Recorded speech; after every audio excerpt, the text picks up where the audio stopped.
اعوذ باللہ من الشیطان الرجیم بسم اللہ الرحمن الرحیم رب اشرح لی صدری ویسر لی امری واحلل عقدۃ من لسانی یفقہوا قولی رب یسر ولا تعسر وتمم بالخیر اللہم لا سہل الا ما جعلتہ سہلا وانت تجعل الحزن اذا شئت سہلا اللہم انفعنی بما علمتنی وعلمنی ما ینفعنی وزدنی علما آمین یا رب العالمین۔ آج ہم انشاءاللہ اللہ کے خاص فضل و کرم سے، اس کی خاص مدد اور رحمت سے اور اس کی عطا کردہ توفیق سے انشاءاللہ سورۃ الانعام کی سورۃ الانعام شروع کرنے جا رہے ہیں۔ اللہ تعالیٰ کا خاص فضل و کرم ہمارے ساتھ کہ ہم اس کشتی پر سوار ہو کر مسلسل آہستہ آہستہ سے آگے بڑھتے جا رہے ہیں۔ اللہ تعالیٰ سے دعا ہے کہ ہمیں اس پہ استقامت نصیب کرے اور اس کشتی کے جتنے مسافر ہیں اللہ تعالیٰ ان سب کو اس سوچنا سمجھنا سننا اس کو قبول و منظور فرمائے اور اس کو ہمارے لیے اس دنیا میں بھی اور خاص کر آخرت میں ہمارے لیے نفع بخش بنائے۔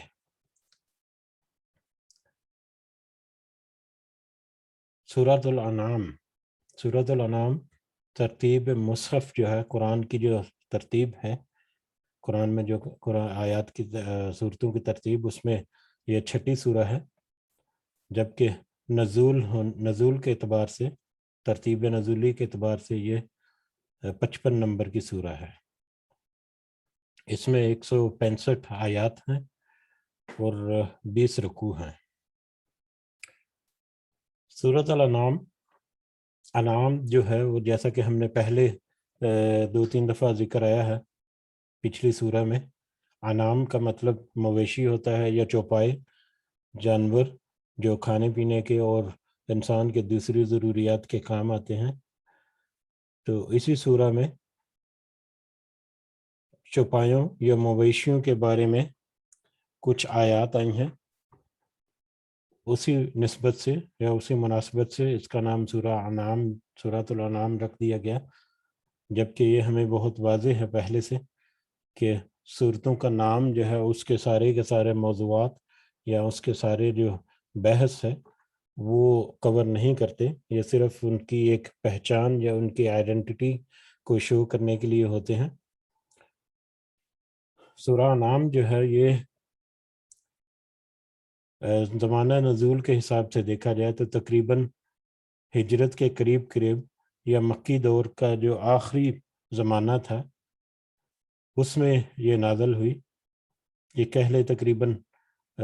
نبوت کے ظہور کے بعد تقریباً 12 سال بعد، 13 سال بعد کی ہجرت ہوئی تھی، تو 12 سال کے قریب کے عرصے میں اب 12 سال کا قریب عرصہ ہو چکا جب سے نبی کریم صلی اللہ علیہ وسلم جو ہے وہ اس راستے پر گامزن، اور خاص کر 10 سال یعنی 43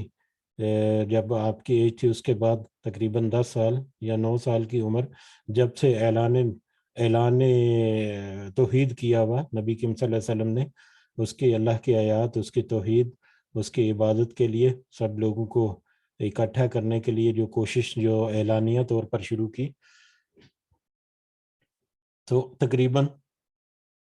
نبی کریم صلی اللہ علیہ وسلم کو 12 سال، ان کے نبوت کے ظہور کے تقریباً 12 سال بعد یہ جو سورہ ہے وہ نازل ہوئی۔ اور کچھ روایات سے پتہ چلتا ہے کہ یہ پوری کی پوری سورہ جو ہے وہ ایک ہی تنزیل میں یا ایک ہی دفعہ نازل ہوئی، اور جس رات یہ سورہ نازل ہوئی اسی رات اس کو مکتوب کر دیا، اس کو لکھا دیا نبی کریم صلی اللہ علیہ وسلم نے۔ موضوعات کے اعتبار سے دیکھا جائے تو یہ کیونکہ مکی سورہ ہے، اور آج تک ہم نے جو پچھلی 5 جو سورہ پڑھی ہیں اس میں سب سے پہلی سورہ جو ہے سورہ فاتحہ وہ مکی سورہ تھی، لیکن وہ سورہ فاتحہ مضمون کے اعتبار سے یا اپنی ایک حیثیت کے اعتبار سے اس کو ام القرآن بھی کہا جاتا ہے. وہ پورے قرآن کا ایک خلاصہ، ایک تمہیدی سورہ تھی، جس میں اللہ تعالیٰ نے کچھ خاص طریقے سے کلام کیا اور ہمارے لیے خاص رہنمائیاں ہیں، جو ایک اوورآل کنسپٹ یا اوورآل ایک اسلامی جو شخصیت ہے اس کو اجاگر کرنے میں، اس کو لے کر چلنے میں، اپنی ساری زندگی گزارنے میں، بہت ساری موضوعات میں ایک اوورآل ایسپیکٹ رکھتی ہے وہ سورہ. لیکن اس کے بعد جو 4 صورتیں آئیں، سورہ بقرہ، سورہ آل عمران، سورہ نساء، اور ابھی ہم نے جو سورہ مکمل کی سورہ مائدہ، وہ چاروں سورہ جو ہیں وہ سورہ مدنی تھیں. اور جیسا کہ ہم نے ان صورتوں میں دیکھا، حالات و واقعات کے مطابق ان میں زیادہ تر جو خطاب یا زیادہ تر جو باتیں ہمارے اوپر واضح ہوئیں وہ اہل کتاب، یہودیوں اور عیسائیوں کے بارے میں، ان کی مختلف طرح کے کردار، ان کے ماضی کے بارے میں، ان کے حال کے بارے میں کہ کس طرح سے وہ پیش آ رہے ہیں مسلمانوں کے ساتھ، کس طرح سے منافقت کر رہے ہیں، اور کس طرح سے ان کے وتیرے ہیں، اور کیا وہ مطلب پلاننگ کرتے ہیں مسلمانوں کے خلاف. تو اس طرح کی بہت ساری چیزیں، بہت ساری باتیں جو ہیں وہ پچھلی 4 صورتوں میں ہم نے دیکھی. لیکن اب یہ سورہ جو آ رہی ہے، سورہ مکی، اس میں کیونکہ حالات و واقعات جو ہیں وہ تھوڑے سے نہیں، کافی ڈیفرنٹ ہیں، اس لیے اس کا موضوع جو ہے وہ بھی کافی ہمیں ڈیفرنٹ لگے گا پہلی گزری صورتوں کی نسبت. اس میں خطاب جو ہے وہ بھی ایک مختلف لوگوں سے ہے. جو مین فرق یا مین جو ڈیفرنس ہے اس وقت ہم جو نوٹ کریں گے کہ پہلے جو اہل کتاب خاص کر اس میں مشرکین کا بھی ذکر ہوا، اور مشرکین مکہ جو ہیں ان کا بھی کافی تذکرہ ہوا، کیونکہ کچھ آیات، بلکہ کافی ساری آیات جو ہیں وہ اپنا بیک گراؤنڈ رکھتی تھیں، جو کنیکٹ ہو جاتا تھا مکہ کے لوگوں سے یا مکی دور سے یا مکہ کے رہن سہن سے. لیکن اس وقت وہاں کی جو کمیونٹی یا آبادی یا لوگ تھے، ان میں اکثریت اہل کتاب کی، یہودیوں اور عیسائیوں کی. مذہبی حوالے سے اگر دیکھا جائے، روحانی حوالے سے، تو ان کو اللہ کا تعارف تو تھا، لیکن انہوں نے اس تعارف کو بھلا دیا یا پس پشت ڈال دیا ہوا تھا. انہوں نے اس میں اپنے طرف سے من گھڑت عقیدے جو ہیں وہ قائم کیے ہوئے تھے، جن کی بنیاد پر وہ آگے لے کر چل رہے تھے اپنی قوم کو یا اپنے معاشرے کو. ایک بہت بڑا ڈفرنس جو اہل مکہ یا مشرکین مکہ میں اور اہل مدینہ میں تھا، کیونکہ وہ اہل کتاب کی اکثریت تھی وہاں پر، تو ان میں حضرت ابراہیم علیہ السلام کے بعد حضرت اسحاق، اور حضرت اسحاق کے بعد پے در پے حضرت عیسیٰ علیہ السلام تک نبی آتے رہے، اللہ تعالیٰ کی کتابیں آتی رہیں. اب وہ نبی جو آئے اور جو رسول اور نبی آتے رہے اور جو اللہ کی کتابیں آتی رہیں، وہ کسی نہ کسی طرح سے ان بنی اسرائیل کی اصلاح جو ہے وہ کرتی رہیں.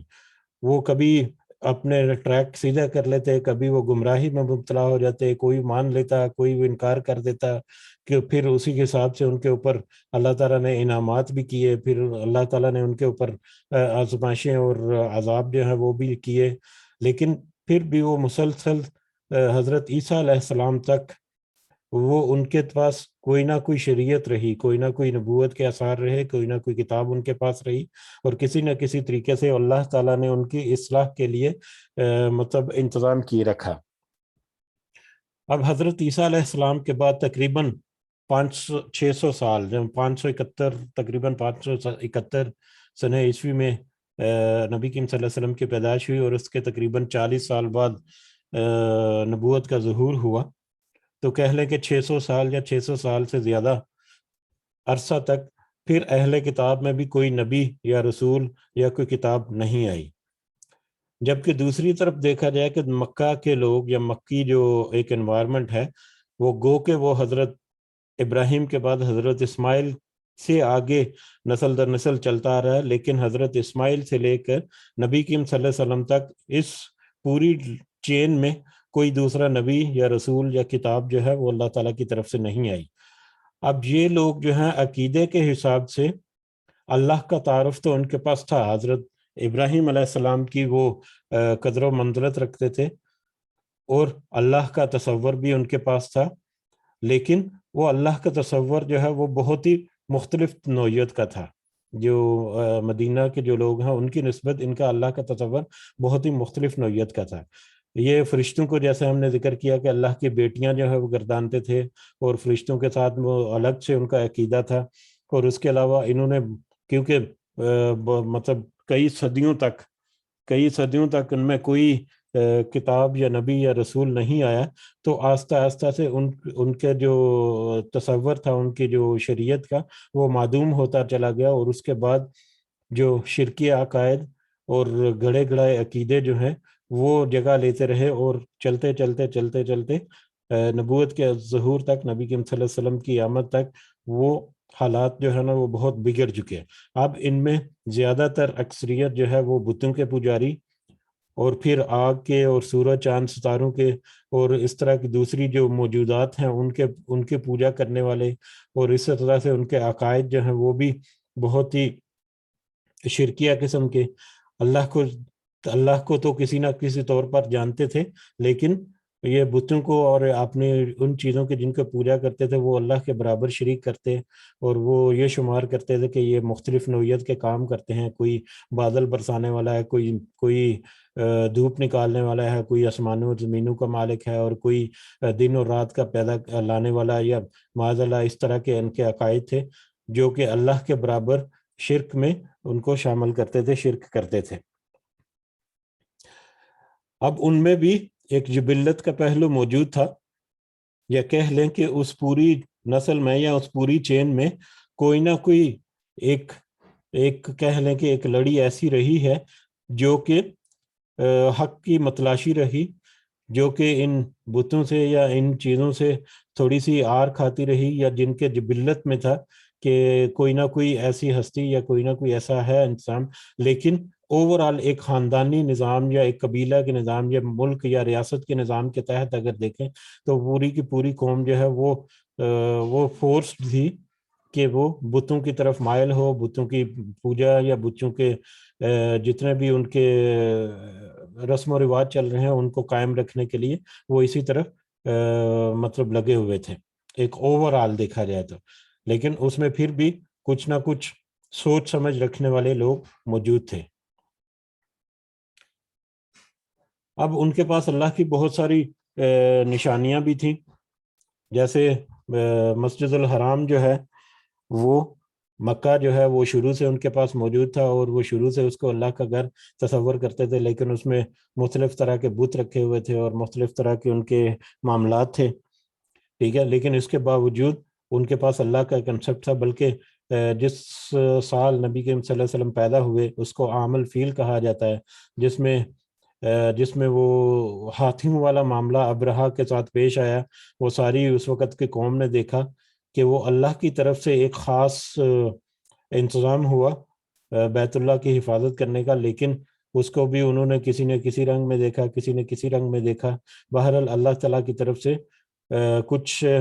ہدایت اور رہنمائیاں اور کچھ نشانیاں آتی رہیں، لیکن وہ کیونکہ ان کے دل جو ہیں وہ بھٹک چکے تھے، اس لیے وہ کوئی خاص توجہ مرکوز نہیں کرتے تھے۔ اب نبی کی صلی اللہ علیہ وسلم کی جب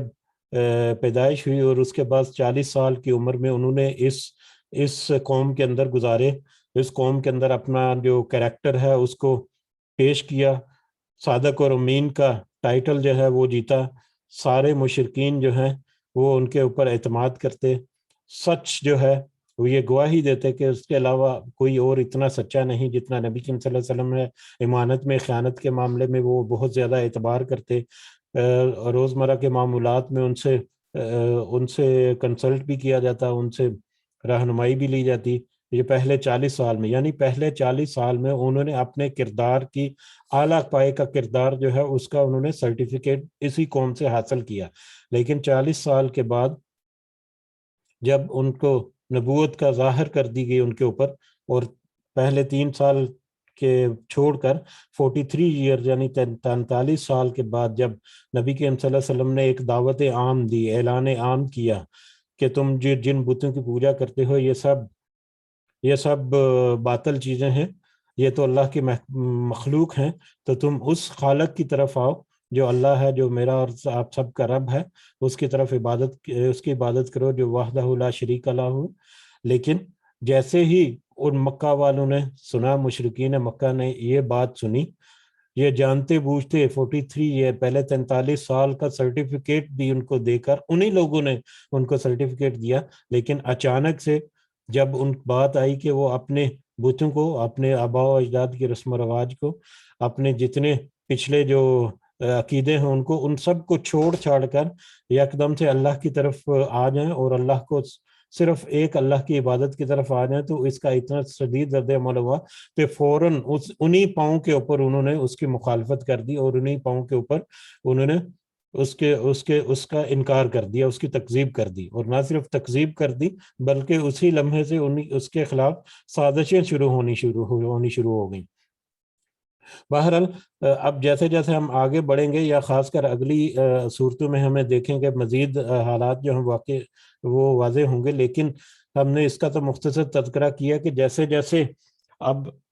دین جو ہے وہ آگے بڑھتا جا رہا ہے، اسلام کی ترویج ہوتی جا رہی ہے، ویسے ویسے مزاحمت جو ہے مشرکین مکہ کی وہ بھی بڑھتی جا رہی ہے۔ اب وہ اس کا مختلف طریقے سے مذاق اڑاتے تھے نبی کریم صلی اللہ علیہ وسلم کا، اللہ کی آیات کا، اور ان کے ساتھ جو تھوڑے بہت لوگ ملے تھے ان کا معاشرتی طور پر ان کا استحصال کرنا، ان کا بائیکاٹ کرنا، ان کو ذہنی اذیت پہنچانا، ان کو مختلف طریقے سے ان کو مذاق کرنا، جسمانی طور پر بہت ساری اذیتیں دی، ان کے کاروبار جو ہیں ان کے ساتھ بائیک آؤٹ، اور پھر ان کی فیملیز کے ساتھ بائیک آؤٹ، اس طرح کے بہت سارے معاملات۔ تو یہ پہلے یعنی کہ نبوت کے بعد، نبوت کے ظہور کے پہلے 12 سال جو ہیں اس میں یہ بتدریج ان میں اضافہ ہوتا چلا گیا۔ اب اس میں اس پیریڈ کے دوران میں مجبور ہو کر، ظلم و ستم سے مجبور ہو کر، کچھ لوگوں کو آپ صلی اللہ علیہ وسلم نے ہجرت کا بھی کہا، کچھ لوگ جو ہے وہ حبشہ کی طرف ہجرت بھی کر گئے، ٹھیک ہے، لیکن ظلم و ستم کا سلسلہ جو ہے نا یہ تھم نہیں سکا، بلکہ اس میں بتدریج مختلف طریقے سے اضافہ ہی ہوتا چلا جا رہا تھا۔ اب جب یہ صورت نازل ہوئی تقریباً 12 سال بعد، نبوت کے 12 سال بعد، اس وقت اگرچہ مسلمانوں کی تعداد کے حساب سے دیکھیں تو اس میں کچھ اضافہ تو ضرور تھا، لیکن جو اثر و رسوخ رکھنے والے لوگ تھے، جو بڑے بڑے جو لوگ تھے، جو اثر و رسوخ، جو سردار ٹائپ لوگ جو ہیں وہ بہت کم تھے۔ زیادہ تر تعداد جو مسلمان ہوئے لوگوں کی، ان کا تعلق جو ہے وسط طبقے سے یا نچلے طبقے سے تھا، معاشی اعتبار سے بھی اور سوسائٹی میں ان کے مقام کی حیثیت سے بھی۔ غلاموں کی ایک بہت بڑی تعداد تھی، یا وہ لوگ تھے جن کو ان کے حقوق نہیں ملتے تھے، یا جن کے جو مطلب پسا ہوا طبقہ تھا، ان کی بہت بڑی تعداد جو ہے وہ مسلمان ہوئی۔ جب انہوں نے دیکھا کہ جو لوگ اسلام میں آ رہے ہیں ان کو ان کے حقوق مل رہے ہیں، ان کی پوزیشن جو ہے وہ بہت اچھی ہو رہی ہے، اور ان کو بہت عزت اور احترام جو ہے وہ دیا جاتا ہے، جیسا کہ حضرت بلال حبشی رضی اللہ تعالیٰ عنہ، ان کی مثال جو ہے وہ بہت بڑی مثال تھی کہ ایک ادنا غلام جو ہے اس کو جب آزاد کر کے جب وہ اسلام میں داخل ہوا تو اس کو کتنا بڑا ٹائٹل اور کتنا بڑا مطلب پوزیشن ملی مسلمانوں کے درمیان۔ تو اس طرح کے تو اوورآل جو لوگ جو مسلمان ہوئے، جو اسلام کی طرف آئے، وہ نسبتاً کمزور تھے، معاشی اعتبار سے بھی اور معاشرتی اعتبار سے بھی۔ لیکن اوورآل جو بڑے بڑے لوگ ہیں، یا جو امتی سطح پر یا سرکاری سطح پر کوئی ایسا بڑا گروہ یا ایسا بڑا قبیلہ یا ایسے بڑے گروپ آف پیپل جو ہیں، لوگوں کی ایسی کوئی بڑی تعداد ما سوائے چند جید صحابہ کے، جس میں حضرت حمزہ تھے، حضرت ابوبکر، حضرت عمر، حضرت عثمان، یا اس طرح کے جو تھے، ان کے علاوہ کوئی بڑے سردار ٹائپ لوگ جو ہیں وہ نہیں آئے، جس کی وجہ سے اس کا کیا امپیکٹ ہوتا ہے؟ ایک سردار جب اپنا مذہب چینج کرتا ہے یا اپنا عقیدہ یا جس طرف کو ڈائریکشن کرتا ہے، تو اس کے نیچے جو پوری جو قوم یا پورا طبقہ جو ہے وہ اس کو فالو کرتے ہوئے اسی طرف مڑ جاتا ہے۔ تو اس طرح سے کوئی خاطر خواہ، بلکہ وہ اسلام کو قبول کرنے کی بجائے، اس کو سننے سمجھنے کی بجائے اس کی تکذیب کرنے میں لگے ہوئے تھے، اس کے خلاف سازشیں کرنے میں لگے ہوئے تھے، بلکہ نبی کریم صلی اللہ علیہ وسلم کو معاذ اللہ قتل یا شہید کرنے کے درپے تھے وہ۔ تو اب ان حالات میں یہ سورت نازل ہوئی، اس میں اب جو نبی کریم صلی اللہ علیہ وسلم کی سپورٹ تھی دنیاوی حساب سے دیکھا جائے، حضرت خدیجہ جو ہے ان کا انتقال ہو گیا، حضرت ابو طالب جنہوں نے جو گویا کہ وہ ایمان تو نہیں لے کے آئے ظاہری طور پر، واللہ عالم بالصواب، لیکن انہوں نے نبی کریم صلی اللہ علیہ وسلم کو بہت سپورٹ کیا بہت سارے معاملات میں، اور یہ بھی ایک اللہ کی حکمت تھی جس کا پہلے ذکر ہوا کہ اگر حضرت ابو طالب جو ہیں وہ ایمان لے آتے تو ان کے جو ساتھی تھے وہ ان کی بھی مخالفت شروع کر دیتے۔ اب ان کی ایک مقام اور مرتبے کی وجہ سے نبی کریم صلی اللہ علیہ وسلم کو پروٹیکشن جو ہے وہ بھی ملتی رہی مختلف طریقے سے، لیکن اس کے باوجود وہ اکیلے شخص سے وہ کتنا کر سکتے تھے، اس کے باوجود ان کے اوپر بہت ساری آزمائشیں آئیں۔ اب جب یہ سورہ نازل ہو رہی ہے، اس سورہ کے بیک گراؤنڈ میں یہ سارے کا سارا تقریباً 12 سال کا جو مکی دور ہے نبی کریم صلی اللہ علیہ وسلم کا نبوت کے ظہور کے بعد، وہ سارے کا سارا اس کی بیک گراؤنڈ میں آ جاتا ہے، اور یہ ایک بہت بڑا ایک پیریڈ ہے جس میں بہت طرح کے مختلف واقعات جو ہے نا، بہت طرح کے مختلف واقعات وہ رونما ہوئے۔ اب یہاں پر آیات کی ترتیب، آیات کے نزول کے اعتبار سے دیکھا جائے تو مختلف آیات جو ہیں، جیسا کہ ہم نے دیکھا مدنی صورتوں میں کہ کچھ آیات کا بیک گراؤنڈ جو وہ ایک خاص پس منظر کے تحت پس منظر تھا اس کا، لیکن یہاں پر ہم دیکھیں کہ کوئی ایک خاص بیک گراؤنڈ نہیں ملے گا مختلف آیات کا، کیونکہ اس دور میں اتنی زیادہ ترویج نہیں تھی، اتنی زیادہ مطلب فہم نہیں تھی، اتنا زیادہ مطلب ڈیٹیلڈ انالیسس جو ہے وہ نہیں تھا، یا اتنی زیادہ مطلب کہہ لیں کہ ترویج بھی نہیں ہوئی تھی دین کی، لیکن ایک اوورآل کنسپٹ جو ہے اس پوری سورہ کے نزول کا وہ ہمارے سامنے ہے پہلے تقریباً 12 سال جو مکی دور میں نبی کریم صلی اللہ علیہ وسلم کی نبوت کے بعد۔ تو اسی اعتبار سے اگر دیکھا جائے تو اب اس قوم کے جو لوگ ہیں جو ان میں ڈفرنس تھا، اہل کتاب میں مدینہ میں اور یہاں پر مکہ میں، اہل مکہ میں جو عقیدہ کے حساب سے جو ڈفرنس ہے، اسی حساب سے یہاں پر جو خطاب ہے یا موضوعات ہیں وہ بھی مختلف ہوں گے۔ اسی اعتبار سے جو کلام کرنے کا طریقہ ہے، اللہ تعالیٰ کے خطاب کرنے کا جو انداز ہے وہ بھی ہمیں مختلف ملے گا۔ موضوعات کے اعتبار سے اگر دیکھیں تو وہ بھی ایک مختلف پس منظر میں ہم دیکھیں گے کہ اس کو ملے گا۔ یہاں پر ایک چیز جو ہے وہ بہت بڑا فرق جو اہل مدینہ اور اہل مکہ میں تھا کہ وہ منافقت تھا۔ منافقت جو ہے وہ مدینہ میں ہی جا کر اس کا انٹروڈکشن ہوا، یا منافقت مدینہ ہی میں بنی ہے۔ یہاں پر جو مکہ میں جو لوگ تھے یہ منافقت نہیں کرتے تھے، دشمنی کرنی ہے تو کھل کر کرنی ہے، ساتھ دینا ہے تو کھل کر دینا ہے، یعنی درمیان کا رستہ، بیچ کا رستہ ان میں نہیں تھا، اس لیے منافقت جو ہے وہ اس میں نہیں تھی۔ جو اسلام قبول کر کے آئے وہ کھلے طور پر انہوں نے اعلان کیا اور کھلے طور پر ساتھ دیے، جنہوں نے تکذیب کی کھلے طور پر تکذیب کی، کھلے طور پر اعلان جنگ کیا، کھلے طور پر اس کا کیا۔ تو ایک منافقت کا پہلو جو ہے وہ بھی یہاں پر ہمیں نہیں ملے گا۔ اس کے علاوہ کردار اور جو ان کے مختلف طرح کے معاملات تھے وہ تو جیسے جیسے ہم آگے بڑھیں گے ہمیں واضح ہوتے جائیں گے۔ اب یہ جب سورہ نازل ہو رہی ہے اس وقت مدینہ میں بھی اسلام کی جڑیں پھوٹ رہی ہیں۔ مدینہ میں کیونکہ وہاں پر اہل کتاب ہیں، وہاں پر کوئی اس طرح سے اسلام کا داعی نہیں تھا، اور وہ یثرب جو ہے وہ ایک ریموٹ ایریا تھا، لیکن وہاں پر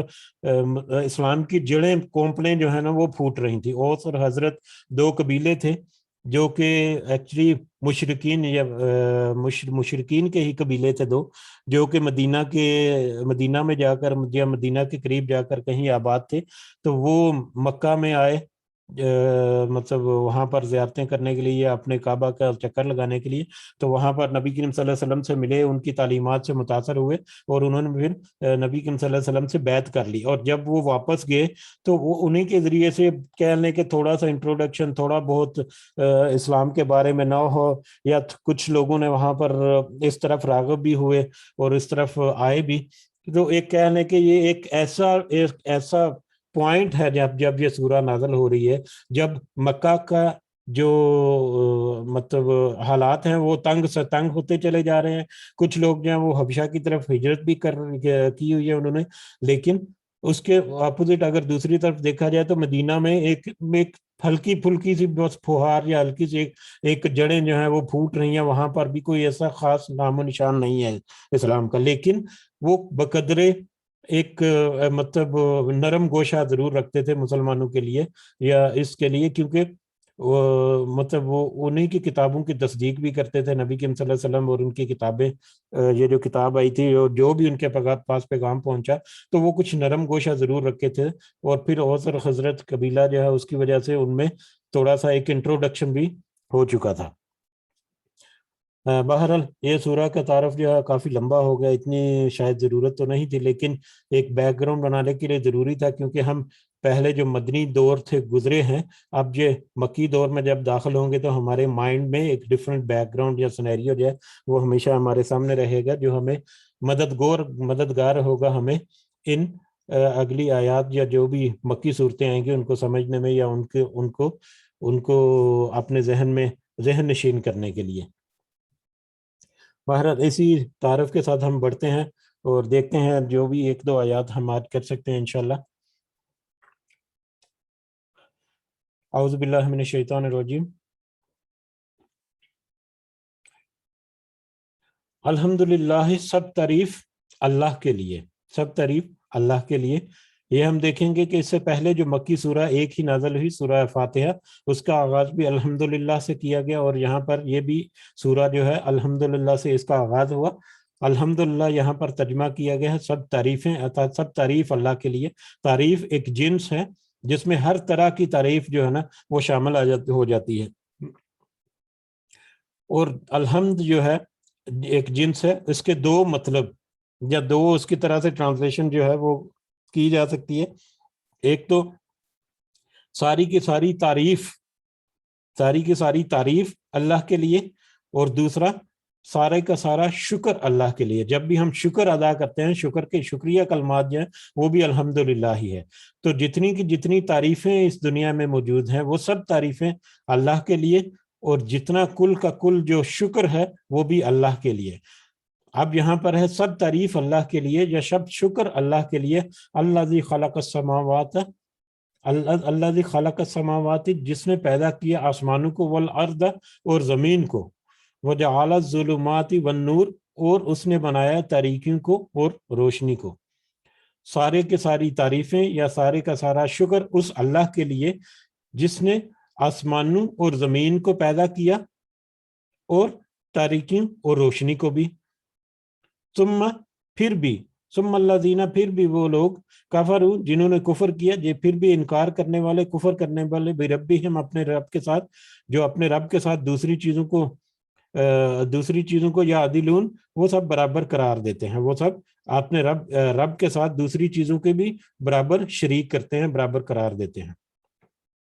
اب آیت کے شروع میں ہی, اس سورہ کے شروع میں بھی پہلی ہی آیت میں ایک بہت بڑی اللہ تعالیٰ کی طرف سے ایک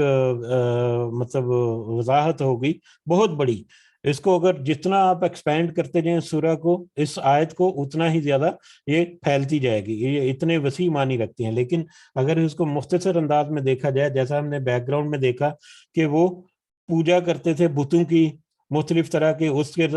بتوں کے علاوہ سورج چاند ستاروں کی پوجا کرتے تھے, آگ کی پوجا کرتے تھے, یا اس طرح کی جو موجودات تھیں, جو مطلب مادی چیزیں جو تھیں, جب مادی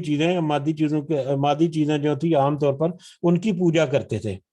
ٹھیک ہے, تو اللہ تعالیٰ نے شروع میں ہی ان کو کلام کرتے ہی سب سے پہلے ان کے اوپر کہہ دیا, واضح کر دیا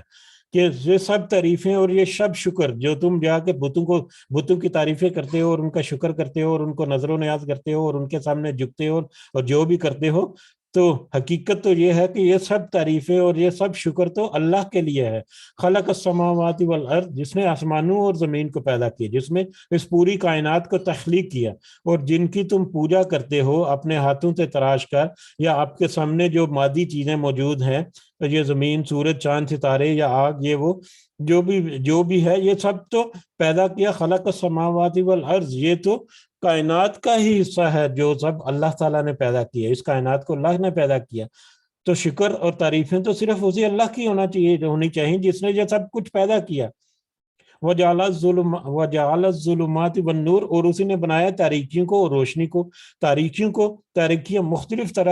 مختلف طرح کی تاریکیاں ہیں۔ ایک تاریکی جو ہے وہ تو کنسیپچول ہے، ظلمت جسے کہتے ہیں، گمراہی جسے کہتے ہیں، مطلب ایک انسان گمراہ ہو گیا تو وہ تاریکیوں میں چلا گیا۔ لیکن ظاہری اعتبار سے دیکھا جائے تو تاریکیاں بہت طرح کی، یا تاریکیاں ایک جمع کا صیغہ استعمال کیا گیا، جیسے رات کے وقت ایک اندھیرا جو ہے وہ تاریکی ہے، اسی طرح سایہ جو ہے وہ بھی تاریکی کی ایک علامت ہے۔ سمندر کی تہوں میں چلیں جائیں تو وہاں پر آپ کو تاریکی نظر آئے گی، ٹھیک ہے۔ تو یہ جتنی تاریکیاں ہیں، جتنی، اور ایک روشنی جو ہے وہ اللہ کی طرف سے۔ اب جتنی تاریکیاں ہیں، جتنی جو ظلمتی ہیں، ان کا توڑ جو ہے وہ ایک روشنی ہے، ٹھیک ہے، وہ روشنی ہی اس کا رد ہے۔ تو جتنی تاریکیاں اور جو روشنی ہے وہ سب اللہ نے پیدا کیا، جس کی تم عبادت کرتے ہو مادی لحاظ سے یا کنسیپچول اعتبار سے، یہ سب تو اللہ کی مخلوق ہیں۔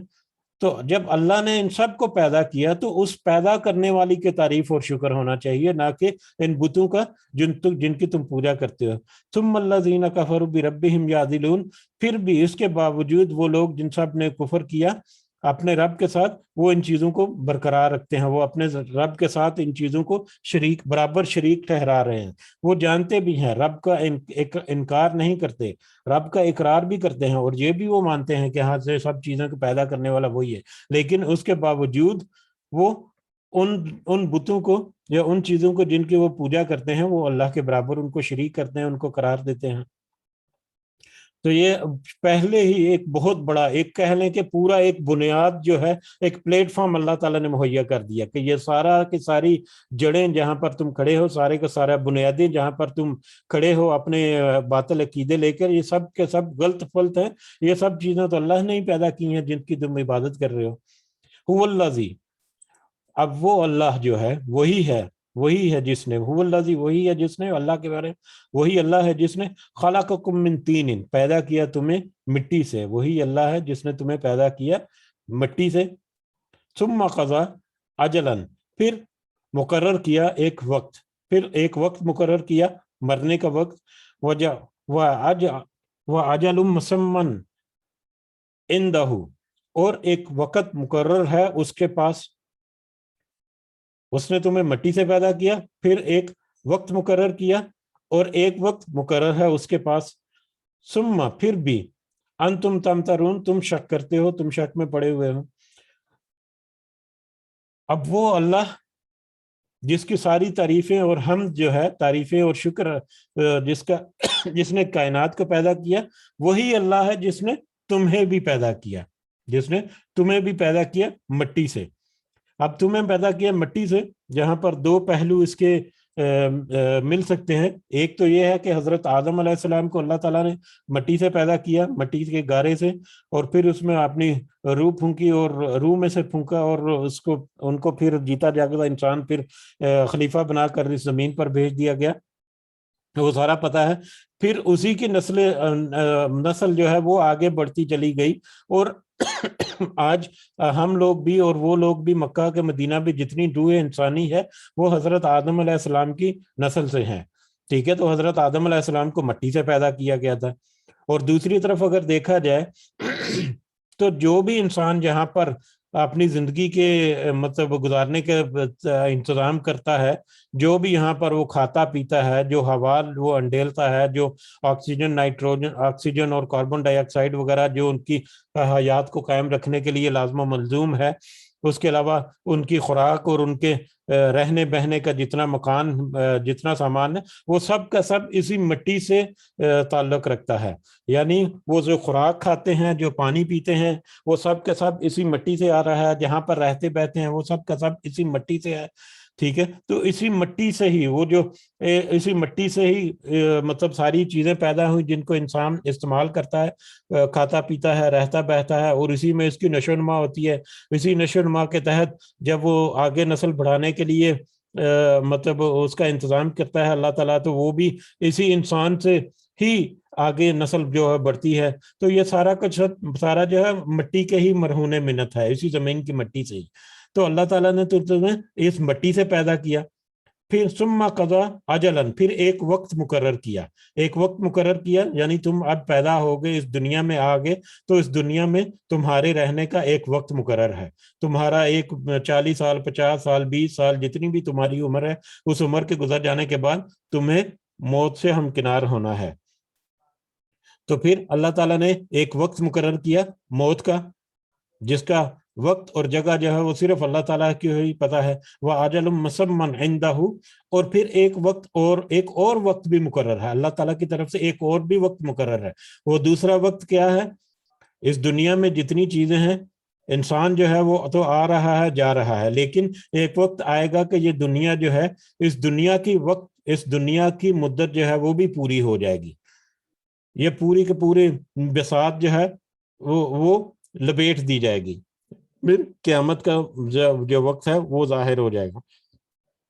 تو دوسرا وقت جو ہے وہ اشارہ ہے کہ اس پوری کائنات جو ہے، یا اس پوری روئے زمین جو ہے، اس کو سمیٹ کر پھر اللہ تعالیٰ جو ہے نا وہ قیامت کو قائم کریں گے. تو قیامت کا وقت بھی ہے، تو ایک دوسرا وقت بھی مقرر ہے. تو تم مٹی سے پیدا کیا، تم نے یہاں پر ایک تھوڑی سی مدت کے لیے رہنا ہے، اور یہاں پر جتنا بھی رہ لو، جہاں تمہیں موت کا مزہ چکھنا ہے، اور تمہاری اگر آئندہ آنے والی نسلیں جن کے بارے میں تم کہتے ہو، تو وہ بھی تو ایک وقت مقرر میں وہ بھی سب سمیٹی جائیں گی، اور پھر اللہ تعالیٰ کا ایک نظام عدل یا نظام جو مطلب قیامت ہے وہ قائم ہوگا. اس کے باوجود تم شک میں پڑے ہوئے، یہ سارا کچھ سامنے ہونے کے باوجود، یہ سارا کچھ تمہارے مطلب تمہیں پتا ہونے کے باوجود تم اس شک میں پڑے ہوئے ہو کہ شاید یہ سارا کچھ نہیں ہوگا. شک کیا ہے یہاں پر؟ ان کا عقیدہ یا ان کا جو ماننا تھا وہ یہ تھا کہ انسان جب مر کر مٹی میں مل گیا تو پھر وہ کب دوبارہ کیسے اٹھے گا؟ اب تو وہ مٹی میں مل گیا، اب تو مطلب اس کی باقیات بھی کچھ باقی نہیں رہی، ہڈیاں جو ہیں وہ بھی مطلب تتر بتر ہو گئی ہیں، اور گوشت کا تو نام نشان رہے، تو اب کیسے ممکن ہے کہ وہ دوبارہ سے زندہ ہو جائے؟ تو اللہ تعالیٰ کہہ رہے ہیں کہ جس اللہ نے تمہیں مٹی سے پیدا کیا اور پھر ایک مقررہ وقت تک یہاں پر رکھا، وہی اللہ جو ہے وہ دوسرا وقت بھی مقرر کر رکھا ہے، اس کے باوجود تم شک کرتے ہو. وہ اللہ فی السماوات، وہی ہے اللہ، اور وہی ہے اللہ، ایک اللہ فی السماوات، آسمانوں میں، وفی الارض، اور زمین میں. وہی ایک اللہ ہے آسمانوں میں اور زمین میں. آسمانوں میں اور زمین میں ہے اللہ کا مطلب کہ اس کا علم، اس کی جو علم کی وسعت ہے وہ ہر جگہ پر موجود ہے. اگر ہم اپنے حساب سے دیکھیں تو ہمیں ہر طرف اللہ کی نشانیاں جو ہیں وہ نظر آتی ہیں. ہمیں ہر طرف اللہ کے موجودات، ہر طرف اللہ کا جو مطلب ظہور ہے وہ نظر آتا ہے. اللہ کے موجودات، اللہ کی مخلوق، اللہ کی تخلیق، اللہ کی نشانیاں ہمیں ہر طرف نظر آتی ہیں. اور اگر اللہ کے حوالے سے دیکھا جائے تو وہ جو اہل سنت والجماعت کا عقیدہ ہے اس کے مطابق اللہ تعالیٰ جو ہے وہ عرش پر ہیں اور اپنی شان کے لائق ہے، جیسے اس کی شان ہے، اس سے زیادہ ہمیں گمان نہیں کرنا چاہیے. لیکن اس کا علم کا احاطہ جو ہے وہ ہر جگہ پر موجود ہے. وہ ہر کس جگہ پر کیا ہو رہا ہے، کون کیا کرنے والا ہے، کیا واقعات رونما ہو رہے ہیں، ایک پتا جو ہے وہ ہلتا ہے جب، تو اللہ کے علم کے احاطے میں ہے. تو اللہ کی موجودگی جو ہے وہ ہمیں اس پوری روئے کائنات میں ہر جگہ پر ملے گی. یا علم، وہ اللہ وہی جانتا ہے، یا علم سرکم، وہ جانتا ہے تمہارے سارے پوشیدہ احوال، وجہرکم، اور تمہارے ظاہری احوال، جو تم چھپ کر کرتے ہو، جو تم سری رکھتے ہو، پوشیدہ رکھتے ہو، اللہ تعالیٰ وہ بھی سب کچھ جانتا ہے. وجہرکم، اور تمہارے جو ظاہری اعمال ہیں، ظاہری احوال ہیں، ظاہری طور پر تم کیا کرتے ہو، کیا عمل کرتے ہو، وہ سارا کچھ اللہ تعالیٰ کے علم میں ہے. وَيَعْلَمُ، اور وہ یہ بھی جانتا ہے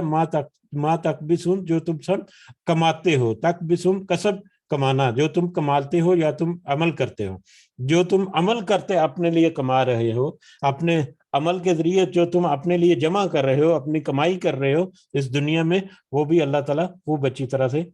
جانتا ہے. وما علینا الا البلاغ المبین. آج سورہ کے انٹروڈکشن میں کچھ وقت زیادہ لگ گیا، بہرحال الحمدللہ ابھی ہمیں آگے جو آیات جو ہیں وہ سمجھنے میں بہت آسانی ہوگی۔ اللہ تعالیٰ سے دعا ہے کہ ہمیں اس پر استقامت نصیب فرمائے، اور اگر ہمارے سننے سمجھنے میں کوئی کمی بیشی ہے تو اللہ تعالیٰ معاف فرمائے، اور ہمیں صحیح فہم جو ہے وہ ہمیں عطا فرمائے۔ اگر کسی کو کوئی پوائنٹ ایڈ کرنا ہے اس میں تو آپ ضرور ایڈ کر سکتے ہیں۔ جزاکم اللہ خیرن۔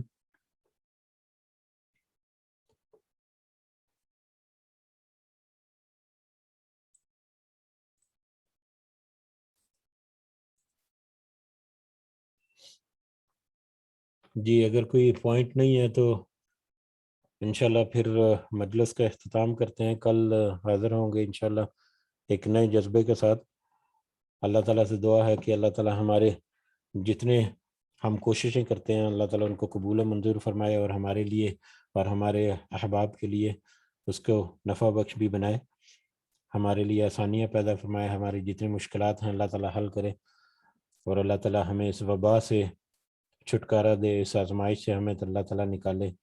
اللہ تعالیٰ ہمارے والدین کی خاص کر مغفرت کرے جو اس دنیا میں نہیں ہے، اور جو اس دنیا میں اللہ تعالیٰ نے اپنی خاص فضل و کرم سے ایک بہت ہی بھرپور اور صحت والی زندگی عطا فرمائے، جس چیز پر اوپر اللہ تعالیٰ کی آزمائشیں ہمیں